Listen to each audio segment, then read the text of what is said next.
Y largaron.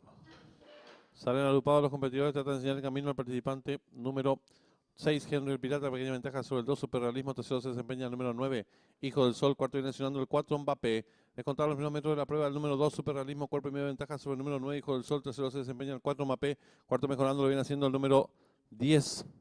Patotero en la quinta ubicación se desempeña el número 6, Henry el Pirata. Los competidores están enfrentando el codo con el número 2, Superrealismo, pequeña ventaja ahora sobre el número 4, Mbappé, que va en su búsqueda. Tercero se desempeña el número 10, Patotero, cuarto viene accionando el número 9, Hijo del Sol. Y los competidores de la octava y última carrera se aprestan a hacer el ingreso a la recta final.